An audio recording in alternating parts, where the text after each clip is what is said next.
alınıyor, hak verileniyor. Şu vatta fakir Türkmen milletinin bir hambasa bir şair bir hamçep evliyat yardım indirin sizlere isteyecek. Kal Türkmenim, hakkın tapıp al Türkmenim, her bir taze acitlere etme payım yal Türkmenim.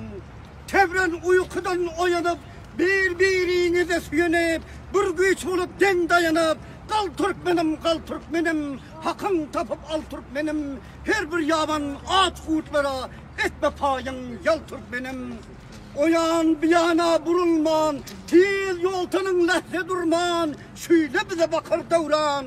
Kal Türkmenim, hakkın tapıp al Türkmenim, her bir yaban ağaç kurtlara etme payın yal Türkmenim.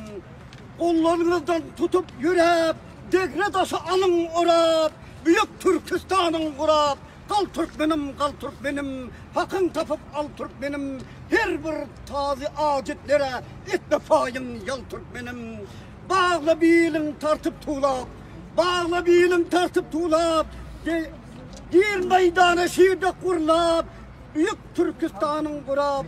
Al Türkmenim, kal Türkmenim, hakkın tapıp al Türkmenim. Takbir! Boyun vurma her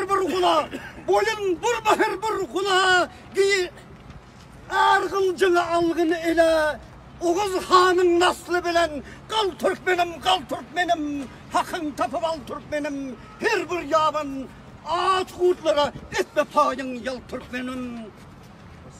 Tur yerinden açıp gözün, tanıt indi dünya özün, er yigittin doğulu iydin, kal Türkmenim, hakkın tapıp al Türkmenim, her bir yaban acitlere etme payın yal Türkmenim. Ağdaşanlar iydin tapıp, sesin çıksa gelir çapıp, kino kanı koyup yapıp, kal Türkmenim, hakkın tapıp al Türkmenim. Koyuk adamını sanıp,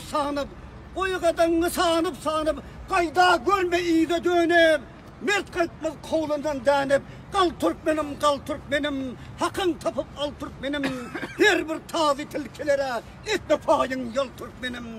Sen ben tursak hemme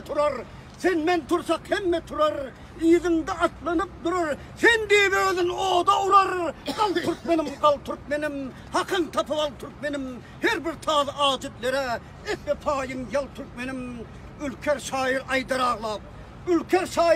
ağlap, al eline kılcın yağlap, çık meydana bilin bağlap. Kal Türkmenim, hakkın tapıp al Türkmenim. Hak üstünde ölen şehit, ya algın ya öl Türkmenim.